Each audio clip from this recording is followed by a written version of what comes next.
What's up, guys? So I'm at the range doing another gel test today. So I got the new CVA Cascade XT here in 7mm Remington Magnum. And the bullets we're going to be testing are speer hot cores. We got 160 grain hot core here and the 145. So pretty much identical, just different weights. So it'll be interesting to see how they compare. The 145s are doing a touch over 3,100 feet per second. And these 160s are right at 3,000 feet per second. Now, I just bought this Tacticam FTS system, so I'm going to try to put this on the gun and get a little scope footage. Hopefully it doesn't punch me in the face, because this gun doesn't have a lot of kick. This muzzle brake does a really good job, but you really never know. So far, I don't know if I'm going to use this for hunting, because you do lose a little bit of that last light capabilities, but you can always take it off the gun right as you're getting to last light. But then again, you don't really want to be playing around with your gun when a deer could walk out in front of you. So let me get the gel set up and we'll see how these bullets perform. Alright guys, so here's the video of the FTS. So as you can tell, it's not as clear as I was hoping. I didn't focus it 100% properly. I got the crosshairs crisp, but I guess I got to play a little bit more with the diopter to get the background to be a little bit more focused. The parallax might affect that, I'm not sure, but you can still get a good idea of what it looks like from my point of view. As you can tell, that 7 Rem Mag does not move off target very much, so that muzzle brake does a very good job.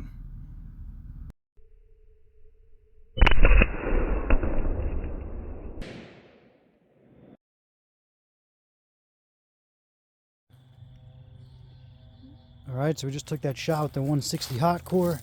This gel is at 100 yards like always, so I definitely hit high. When I was aiming at the target to see where they were impacting low and left, so I was kind of holding at this edge, hoping it would drop in the middle, but I still think it's good. It didn't actually break out of the gel. Nice big wound channel. And we're about halfway through the second block. There's the bullet kind of sideways. Not sure what happened to this block. This is the first time I melted this, and it kind of came out, it's like milky. I don't know. It doesn't look like there's air bubbles, but something happened. But looks pretty good. Let's take a shot with the 145.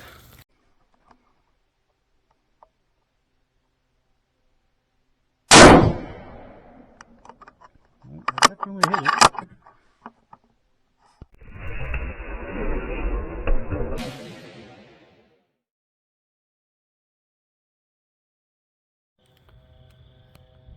Alright, so that one definitely moved the gel where the other one did not. Looking at the wound channels this way, hit to the left edge. Wound channels look pretty similar. Definitely a nice wound channel. And I don't see the bullet. Looks like it should have, oh, looks like it zipped out the side here, so I'm going to take another shot and try to capture one.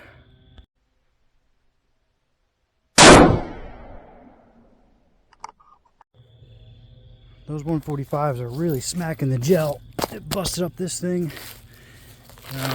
Where were we? That one looks like it was a nice center shot. So, hold on.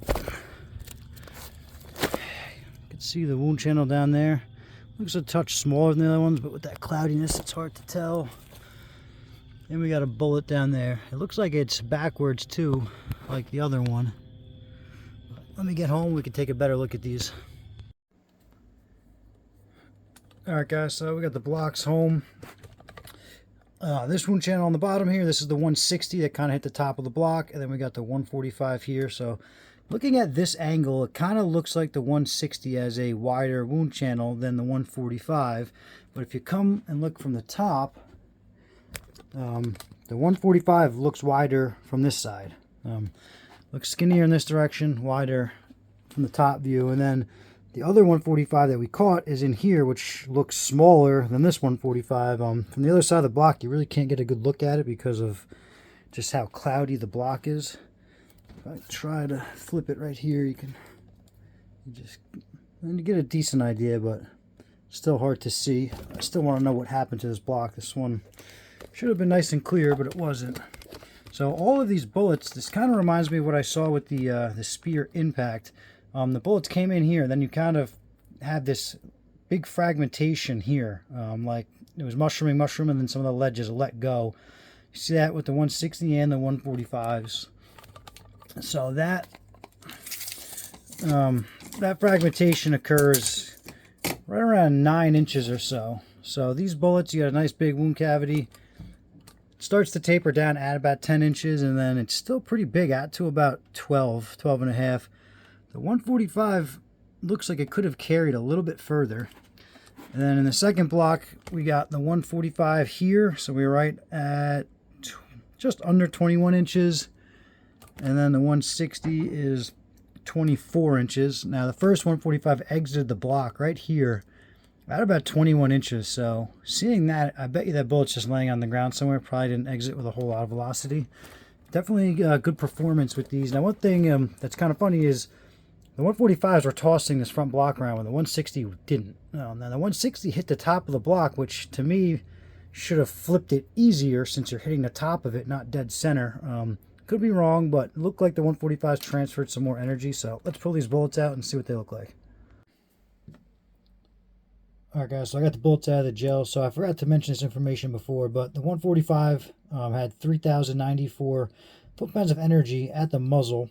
And the 160 has 3,197 foot-pounds of energy at the muzzle. So 100 foot-pounds more for the 160.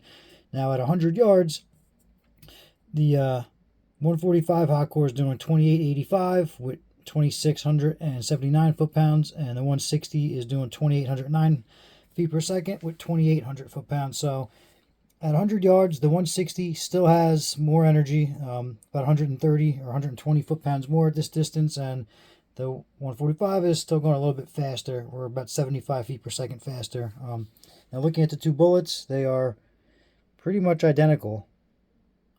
There's definitely still some gel stuck in there. I pulled out what I could, but it's kind of impossible to get it all out. So 145, 99.2. So we lost 46 grains. And the 160, we're at 106. We lost 54 grains. So a little bit better weight retention from the 145, which is kind of surprising since it impacted faster. But these bullets definitely perform pretty good. Make sure this is zeroed. 0.51. 0.54.